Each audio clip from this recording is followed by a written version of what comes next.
Hello শিক্ষার্থীরা, employ এডুকেশনের পক্ষ থেকে তোমাদের জানাই আন্তরিক শুভেচ্ছা ও অভিনন্দন। তো শিক্ষার্থীরা, ইতিমধ্যে তোমরা তোমাদের চতুর্থ অ্যাসাইনমেন্ট পেয়ে গেছো। তো দেখো, এখন আমরা তোমাদের সপ্তম শ্রেণী বাংলাদেশ ও বিশ্ব পরিচয় এর অথবা সমাজ যে সাবজেক্ট আছে, এই সাবজেক্টে একটা অনুরূপ অ্যাসাইনমেন্ট আমরা তৈরি করব। তো শিক্ষার্থীরা, এক্ষেত্রে তোমরা এখান থেকে হুবহু কপি না করে একটা ধারণা নিয়ে নিজে থেকে লেখার চেষ্টা করবে। তো দেখো শিক্ষার্থীরা, যদি তোমরা হুবহু কপি করো, এক্ষেত্রে তোমাদের খাতাটা যথাযথ মূল্যায়ন হবে না।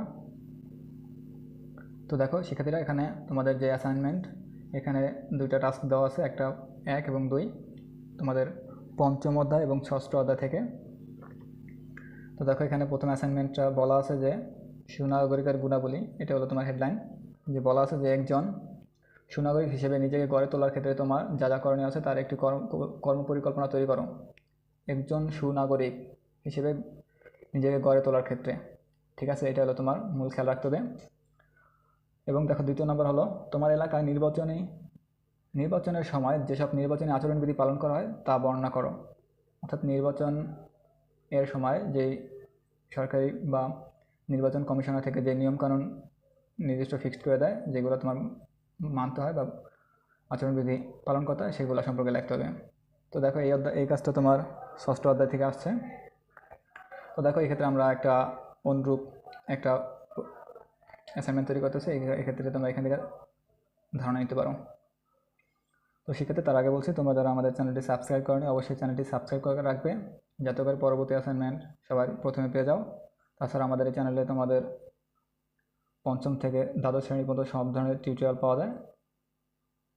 সেক্ষেত্রে তোমরা অবশ্যই চ্যানেলটি সাবস্ক্রাইব করে রাখবে পরবর্তী যে কোনো টিউটোরিয়াল পাওয়ার জন্য।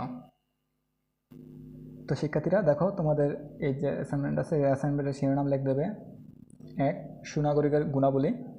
অ্যাসাইনমেন্ট শিরোনাম করে রাখছে যে সুনাগরিকের গুণাবলী এবং নির্বাচন কমিশন, তারপর নির্বাচনী এলাকা ও নির্বাচনী আচরণবিধি। নির্বাচনী কমিশন, নির্বাচনী এলাকা ও নির্বাচনী আচরণবিধি, এটা হবে কি তোমার এই অ্যাসাইনমেন্টের কি শিরোনাম। তো শিক্ষার্থীরা দেখো, এবার 1 নং প্রশ্নে বলছে একজন সুনাগরিক হিসেবে নিজেকে গড়ে তোলার ক্ষেত্রে তোমার কী কী করণীয়। তো এক্ষেত্রে তোমার না, আমার কী কী করণীয় সেই বিষয়ে আমরা লিখছি। যে বলছি, একজন সুনাগরিক হিসেবে নিজেকে গড়ে তোলার ক্ষেত্রে আমার যা যা করণীয় আছে তার একটি কর্ম পরিকল্পনা নিচে তুলে ধরা হলো। তো দেখো, একটি দেশের প্রকৃত উন্নয়নের জন্য প্রয়োজন সুনাগরিক। কেউ সুনাগরিক হয় জন্মগ্রহণ করে না, সুনাগরিকতা অর্জন করতে হয়। সুনাগরিকের কতগুলো গুণ বা বৈশিষ্ট্য রয়েছে, এগুলো অর্জনের মাধ্যমে নাগরিক সুনাগরিকে পরিণত হতে পারে।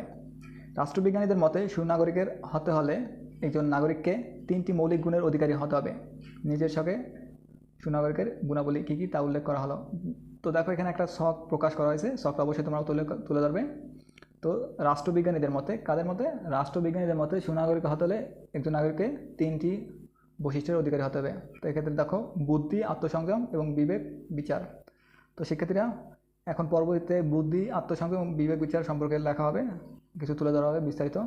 তো এক্ষেত্রে আমরা সম্পূর্ণ বললে অনেক সময় যাবে, তো আমরা জাস্ট চিত্রগুলা আর লেখাগুলো আমরা তুলে ধরবো, তোমরা এখান থেকে নিজে থেকে সাদায় লিখবে, হুবহু কপি করবে না, এখান থেকে নিজে থেকে সেই সাদায় লেখার চেষ্টা করবে। তো শিক্ষার্থীরা দেখো, যেই 3টি বিষয়, বুদ্ধি, আত্মসংযম, বিবেক বিচার, আর কি বৈশিষ্ট্য, 3টি বৈশিষ্ট্য কি? বুদ্ধি, আত্মসংযম এবং বিবেক বিচার। তো এই সম্পর্কে আমরা কিছু কথা উল্লেখ করছি। এক্ষেত্রে তোমরা এখান থেকে নিজে থেকে কিছু কিছু কথা সাদায় সাদায় লিখবে। এক্ষেত্রে যদি তোমরা হুবহু লেখো, তাহলে কিন্তু নাম্বার তুলনামূলক কম আসবে, খাতা পুরো যথাযথ মূল্যায়ন হবে না। তো জাস্ট তোমরা কি নিজে থেকে একটু লেখার চেষ্টা করবে। তো শিক্ষার্থীরা, অবশেষে আমরা একটা মন্তব্য দিচ্ছি যে এতক্ষণ আমরা সুনাগরিকের গুণাবলী জানলাম। সুনাগরিক দেশের মূল্যবান সম্পদ। উপযুক্ত সার, মাটি এবং পরিচর্যা ছাড়া যেমন একটি গাছ ভালোভাবে বাড়তে পারে না, তেমনি নাগরিকের মধ্যে এসব গুণের অভাব হলে দেশ ভালোভাবে চলতে পারে না। অতএব আমাদের ভবিষ্যৎ নাগরিকদের অবশ্যই এ গুণাগুণ অর্জন করতে হবে। এক্ষেত্রে এই তথ্যগুলো কিন্তু তোমার অনেকটা পাঠ্যবই থেকে কালেক্ট করা হয়েছে। তো তোমরা এখান থেকে বা ওইখান থেকে সুন্দরভাবে সাজায় লিখতে পারো। তো সেক্ষেত্রে এবার দেখো, 2 নং অ্যাসাইনমেন্টে বলা আছে তোমার এলাকায় নির্বাচনের সময় যেসব নির্বাচনী আচরণবিধি পালন করা হয় তা বর্ণনা করো।